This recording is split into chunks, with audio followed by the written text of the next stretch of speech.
Hi guys, how you doing? So let's get right into the articles I have for you. The first is about a woman who was sexually assaulted in a train by a TTE, a traveling ticket examiner. He's the guy who comes in, into your compartment or your trains, and checks your ticket to see if they're valid or if you have one. Anyway, this is what the article writes. A 2004 batch woman IAS officer from Himachal Pradesh was allegedly harassed by a 59-year-old train ticket examiner of Kalka Express on Saturday.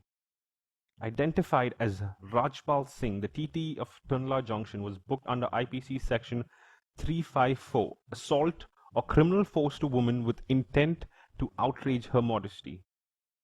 In her early 40s, the officer was traveling back to her home in Kolkata from New Delhi when the incident occurred. In her FIR, the officer stated, I had asked the TTE to reduce the cooling of the AC coach and also requested him to allot a lower berth to me. But in response, Rajpal Singh misbehaved with me and touched my cheek. He also used inappropriate language.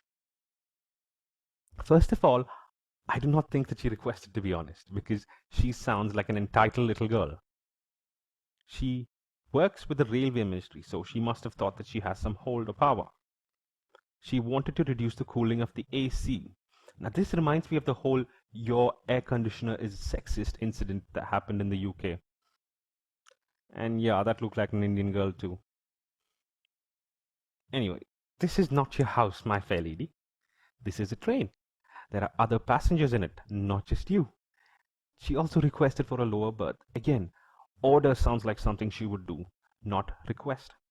If she wanted a lower berth, she could have fucking booked one for herself. If there are other people on the lower berth of a train, you ask them if they can swap. You do not order the TTE to do it for you. He checks your tickets.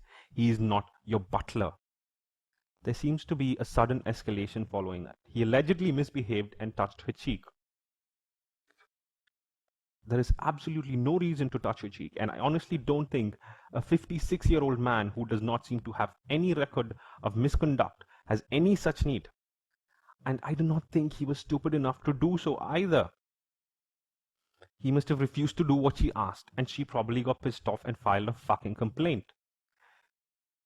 He allegedly also used inappropriate language. This is plausible. He might have, yeah. Oh yeah, to the guys who are watching from outside India, using inappropriate language towards a woman can get you arrested.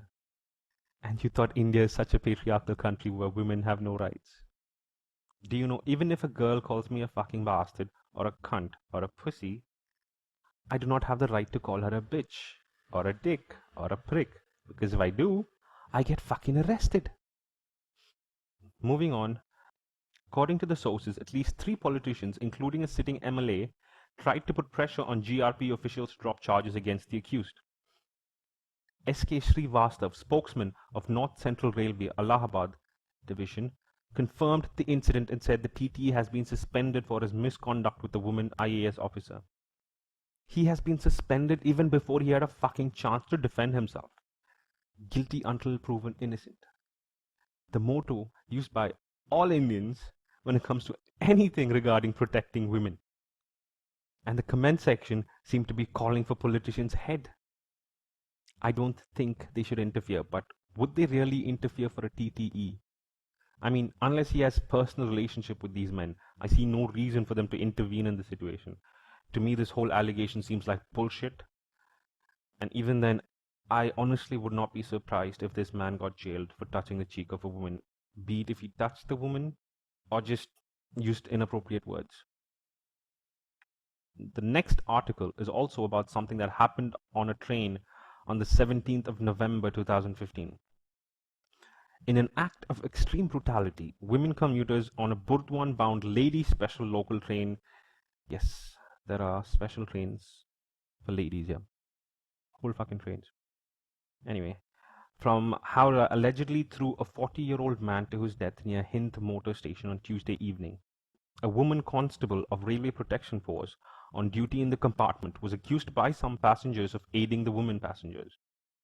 Deepu Sharma, a resident of Hind Motor, took the risk of boarding the 37201 Burdwan local meant only for women. According to some passengers, an altercation started soon after Sharma boarded the train. However, he could not get off at Howrah as the train had already started. The altercation between a group of women standing near the gate, including the RPF constable, and the man continued as the train crossed the Lilua, Belor, Bailey, and Uttarpara stations. Fucking hell, I'm an Indian, I can't pronounce these fucking words. The the man apologized and offered to get off the train at Lilua, but the woman had surrounded him. They went on abusing him and refused to let him get off at any of the stations. Finally, when he realized that Hind motor was approaching, Sharma made a dash towards the door. There was resistance from the women, and a scuffle ensued near the door. Sharma attempted to grab the handle but missed and fell off the train, said one of the witnesses from the compartment. Now, this man made the mistake of getting on a ladies only train. Fucking hell, he was. Why the fuck do we even have ladies only trains? You know, we have ladies only trains.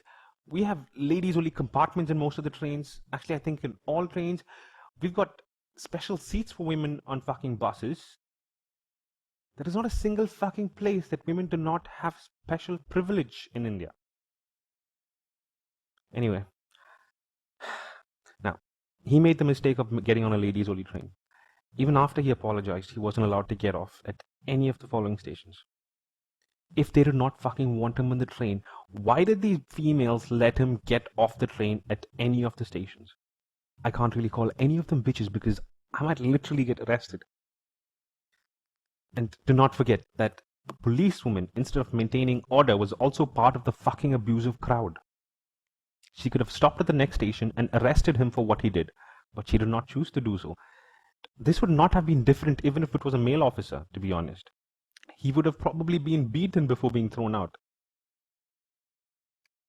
Reading on, Sharma was picked up from the tracks and taken to Uttarpara State General Hospital where he died of serious head injuries. This man had a fucking family, a son and a wife. He was killed or he lost his life because he boarded a fucking train for the first class citizens of this country.